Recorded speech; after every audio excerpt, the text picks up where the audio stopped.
जय हिंद प्यारे बच्चों, बहुत बहुत स्वागत है आप सबका अपने चैनल दिग्गज क्लासेस पे। दोस्तों, आज हम लोग भूगोल का एक ऐसा टॉपिक लेकर आए हैं जिसमें आप दक्षिण भारत के संपूर्ण जानकारियां एक साथ प्राप्त करेंगे। प्यारे बच्चों, कहने का मतलब यहाँ पे यही है कि जैसे आप यूपी पीसीएस का एग्जाम दे रहे, स्टेट पीसीएस के जितने भी एग्जाम्स होते हैं, या फिर हम ये कह सकते हैं कि भूगोल से, भारत के भूगोल से जितने भी क्वेश्चन दक्षिण भारत से आते हैं उसमें बहुत सारे क्वेश्चन यहाँ से कवर हो जाएंगे। ठीक प्यारे बच्चों, तो विस्तृत रूप से हम आपको जानकारी देने वाले हैं। आप बाज़ार से 1 रुपये वाला मैप लाकर उसमें इसी प्रकार से जानकारियाँ भर लीजिएगा, लेकिन समझने के बाद भरिएगा, क्योंकि उसके पहले गलत कर सकते हैं। ठीक, और हम हट जाएंगे 1 मिनट के लिए वीडियो में, तो आप क्या करेंगे, स्क्रीनशॉट लेकर रख भी सकते हैं अगर मान लीजिए आप किसी कारणवश नोट्स नहीं बना पाते हैं तो। ठीक प्यारे बच्चों, चैनल पे अगर आप नए हैं तो चैनल को सब्सक्राइब कर लीजिएगा। इस पे आपको इसी प्रकार से सभी विषयों के मैप वाइज अच्छे अच्छे लेक्चर्स मिलते हैं। ठीक प्यारे बच्चों, और बाकी प्लेलिस्ट आप लोग देख लीजिएगा। चलिए शुरू करते हैं आज का अपना टॉपिक। देखिए, दक्षिण भारत में अगर आपसे कहा जाए कि हमारे संपूर्ण भारत में, देखिएगा, संपूर्ण भारत हमारा कुछ ऐसे है। एक सेकंड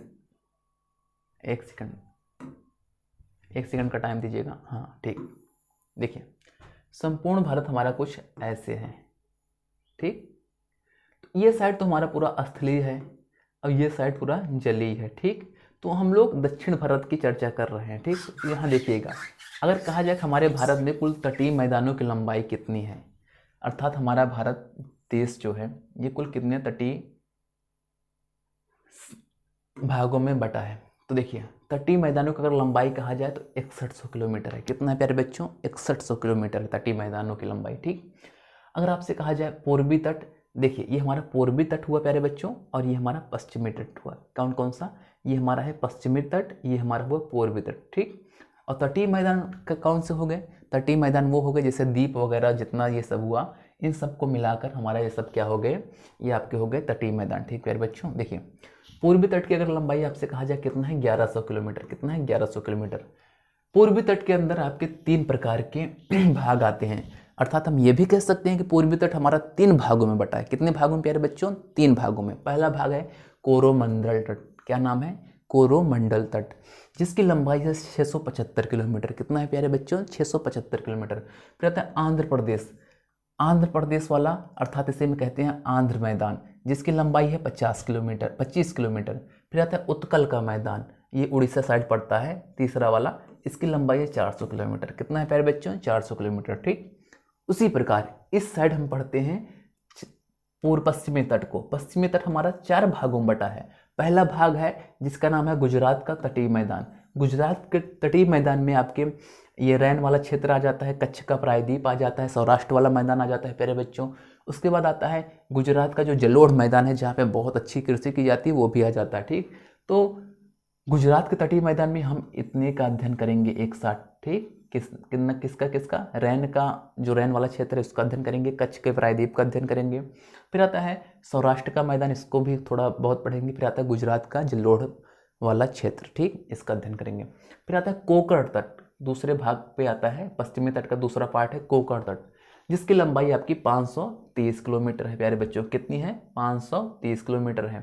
फिर आता है कन्नड़ तट। ठीक, तीसरा पार्ट है कन्नड़ तट, जिसकी लंबाई है 525 किलोमीटर। फिर आता है चौथा मालाबार तट, जिसकी लंबाई है 550 किलोमीटर। ठीक प्यारे बच्चों, कितना है? 550 किलोमीटर।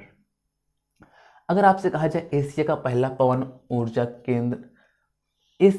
पवन ऊर्जा उत्पादन केंद्र कहाँ खोला गया है, तो आप बताएंगे गुजरात में, जो आपकी मांडवी नदी पड़ती है वहीं पे खोला गया है एशिया का पहला परमाणु ऊर्जा उत्पादन केंद्र। ठीक, यहीं पे आपका कांडला बंदरगाह है, जो कि एक ज्वारी बंदरगाह है। देखिए प्यारे बच्चों, इसी में हम संपूर्ण रूप से चर्चा कर रहे हैं, तो तेल रिफाइनरी की भी चर्चा करेंगे, बंदरगाहों की चर्चा करेंगे। उसके साथ साथ यहाँ पे हम क्या करेंगे कि पवन ऊर्जा का भी, मतलब ऊर्जा संबंधित जितने भी यहाँ पे हमको केंद्र मिलेंगे सभी की चर्चा करेंगे। ठीक प्यारे बच्चों, ध्यान दीजिएगा।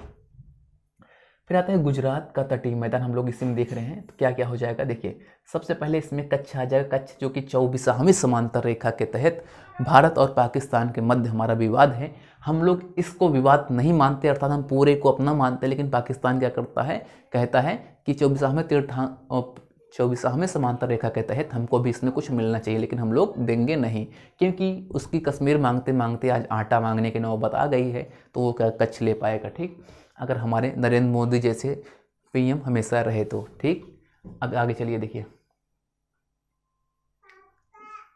कांडला बंदरगाह यहाँ पे हो गया। ठीक, कांडला बंदरगाह का कहाँ पड़ेगा, गुजरात में पड़ता है। फिर आता है काकरापारा तट। क्या आता है, काकरापारा तट यहीं पे है, कच्छ की खाड़ी के बगल में है। यहीं पे एक छोटा सा स्थान है जिसे काठियावाड़ कहते हैं। यहाँ से 2-3 किलोमीटर का स्थान है जिसे काठियावाड़ तट के नाम से भी जानते हैं। फिर यहीं पे आपका एक केंद्र शासित प्रदेश भी आ जाता है, दमन दीव। ठीक, इसको भी आप याद रखिएगा। जामनगर भारत की सबसे बड़ी रिफाइनरी है। हम आपको 23 तेल रिफाइनरी जो वाला टॉपिक है और जो वीडियो था उसमें बताए थे कि भारत में कुल 23 तेल रिफाइनरी है, जिसमें से सबसे बड़ा भारत की तेल रिफाइनरी जामनगर रिफाइनरी। ठीक प्यारे बच्चों, यहीं पे दमन दीव के ऊपर ही आकलेश्वर पड़ता है, जो कि ये भी एक गुजरात का ही है। एक क्या है, तेल रिफाइनरी। आकलेश्वर कहाँ का है, गुजरात का ही है प्यारे बच्चों। फिर आता है कोकण तट। कोकण तट की लंबाई आप देखिए, गुजरात से लगाकर गोवा तक है, तो आपका ये हो जाएगा कोकण तट। इसी में बॉम्बे हाई आता है। बॉम्बे हाई से बहुत ज़्यादा पेट्रोलियम की मात्रा मिली है। भविष्य में यहाँ पे बहुत सारी खुदाई करके बहुत सारा तेल निकाला जाएगा, लेकिन अभी इस पर कार्य हो रहा है प्यारे बच्चों। ठीक, तो बॉम्बे हाई से बहुत सारा तेल मिला है। अब देखिए, यहीं पे आपका पड़ जाता है महाराष्ट्र में ही मुंबई गेट, इसे गेटवे ऑफ इंडिया बोलते हैं। ठीक, यहीं पे आपका एक बंदरगाह पड़ता है जिसे हम लोग बोलते हैं जवाहरलाल बंदरगाह, जवाहरलाल नेहरू बंदरगाह, जो कि सबसे आधुनिक बंदरगाह है। ठीक, फिर आते हैं हम लोग गोवा। गोवा में एक है मुर्मुगांव गाँव। ठीक, यहाँ भी एक बंदरगाह है, इसको भी आप लोग याद कर लीजिएगा। कोंकण का तटीय मैदान जो है, इसे हम स्थानीय भाषा में महाराष्ट्र का तटीय मैदान जानते हैं इस नाम से। ठीक, अब देखिए, गोवा में ही आपका मर्मगांव नाम का एक बंदरगाह है। ठीक, उसके बाद हम गोवा से जब आगे बढ़ेंगे तो हमारे तट की जो हमारा ये लंबाई है पश्चिमी घाट की, ये कन्नड़ तट के नाम से जाना जाता है। किस तट से, कन्नड़ तट। कन्नड़ तट को ही कर्नाटक में स्थानीय भाषा में बोलते हैं कर्नाटक का तटीय मैदान। ठीक, यहीं पे एक स्थान पड़ता है मंगलौर बंदरगाह। एक स्थान पड़ता है मंगलौर, यहीं पे एक बंदरगाह है जो कि मंगलौर बंदरगाह के नाम से जाना जाता है, जो कि लौह अयस्क उत्पादन के लिए, मतलब यहाँ से लौह अयस्क को क्या करते हैं, ले जाया जाता है, कहीं भी दूसरे देश में आयात किया जाता है, यहाँ से निर्यात किया जाता है। अब देखिए, उसके बाद जब हम लोग यहाँ से आगे आते हैं, बेंगलोर से आगे पढ़ते हैं, तो यहीं पे एक स्थान मिलता है न्यू मंगलौर। न्यू मंगलौर ये भी एक बंदरगाह ही है। यहाँ पे एक झील मिली है जो कि कयाल झील है, लैगून झील है, न्यू मंगलौर के पास है, इसको भी आप लोग याद रखिएगा। फिर हम लोग आते हैं नीचे मालाबार तट। मालाबार तट जिसे स्थानीय भाषा में क्या बोलते हैं, अगर आपसे कोई पूछ लेता है तो आप बोलेंगे इसे लेटराइट मृदा वाला तट भी बोलते हैं। यहाँ पे बहुत ज़्यादा लेटराइट मृदा मिलती है। ठीक, इसी तट पे ही आपके एक स्थान है कोच्चि, ये भी एक बंदरगाह है, कोच्चि बंदरगाह यहाँ भी एक है।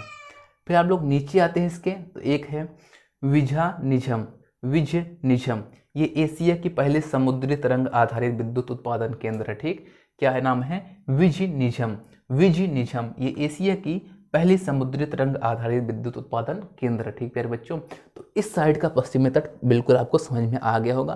2-3 बार वीडियो को देखिएगा, थोड़ा सा फैक्ट वाला है, लेकिन 2-3 बार देखेंगे, नोट्स ऐसे बना लेंगे तो हमेशा के लिए याद हो जाएगा प्यारे बच्चों। अब देखिए, हम आपको बताएं पूर्वी तट हमारा 3 भागों में बटा है।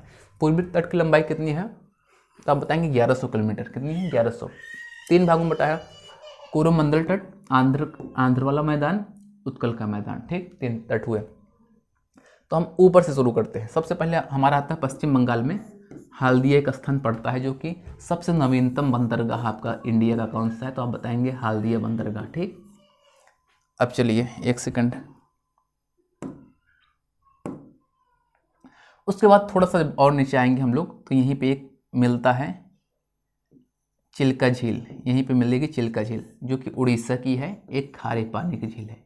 कैसी झील है, खारे पानी की झील है, जो कि उड़ीसा में मिलती है प्यारे बच्चों। ठीक, अब यहाँ से लगा के उड़ीसा से लगा के आपका ऐसे चले आइए आंध्रा तक, ये आपका कहलाता है उत्तरी सरकार तट या उड़ीसा का तटीय मैदान, या इसी को हम उत्कल तट या कलिंग तट बोलते हैं। क्या बोलते हैं प्यारे बच्चों? 4 नाम है, एक बार ध्यान सुनिए।